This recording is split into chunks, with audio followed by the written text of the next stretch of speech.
Hi, I'm Joshua with Just Roots, and today we're going to take a look at saving tomato seeds. So, this is a paste tomato. I'm not sure what variety it is, but it looks like an old-fashioned paste. And we are going to use the flesh, but also save the seed for our garden next season. So I'm just going to cut into this tomato like I would typically. Some tomatoes are seedier than others. This one looks like it has a lot of nice firm flesh because it is paste. Take a look at that.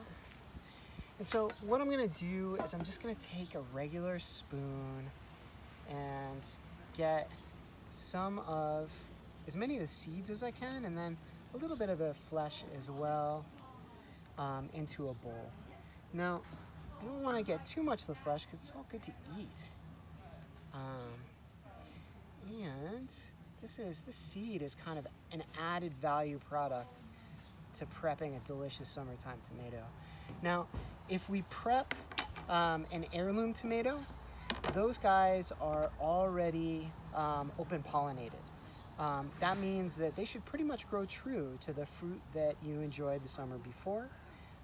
If you try to save seed with an F1, that is a hybrid tomato, the seeds are going to be the genetics are going to be a lot more variable, and it can be fun to see what comes out at the other side. But you really want that striped German tomato and don't want to buy the expensive seed, then it's really easy to save.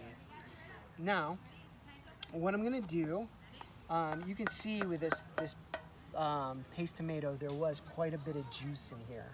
So I'm going to take this and put it in a little jar for 3 to 4 days. Now, what's going to happen is that's going to ferment. It might smell a little funny, but what we want to do is make sure that it gets a nice white sheen over the entirety of the seed. Now, I'll show you. This was seed that was saved 2 days ago, and we saved this 4 days ago. Now, you see that looks pretty gross, but it's really important to the seed saving process. All beardy and smelling weird. Now what happens is there is a coating on the tomato seed that needs to be broken down through the fermentation process so the seed will germinate. If you don't ferment your tomato seeds when you're saving them first, what happens is the germination rate goes down from 90% to about 30%. Now, if you're doing it with multiple tomatoes over multiple days like we are here, it can cheat a little bit. It just needs to be fermented.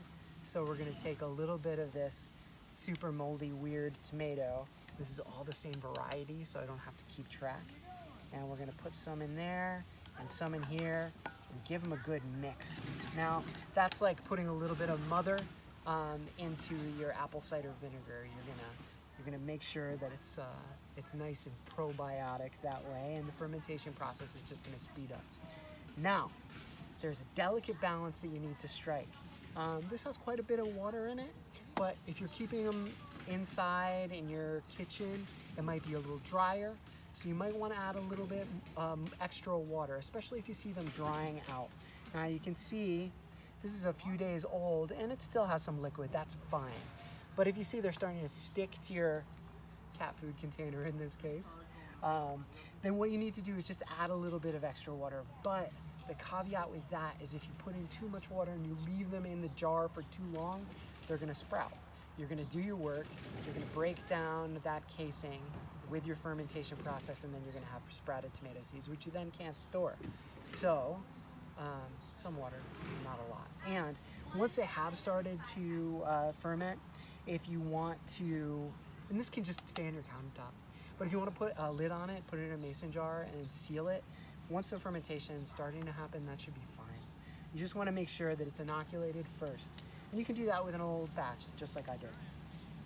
Now, once we have our finished product like this, and this might go an extra day, that would be fine. And the germination rate might raise slightly, but these are pretty much ready to go. We'll put these in a sieve. It's got to be a mesh sieve, and just really gently wash the seeds under running water. Then in a coffee filter or with my jury-rigged takeout napkin like this, what you want to do is just set them out somewhere they can dry. And you know, they won't take long to dry. It'll take overnight. But at the end, here you go. These are beautiful orange fleshed heirloom tomato seeds, and these are all ready to go into an envelope, somewhere dry and somewhere dark, and to be the tomatoes that we're eating in 2022. So, save your tomato seeds, eat the flesh, enjoy your tomatoes. Thanks for spending a moment with me.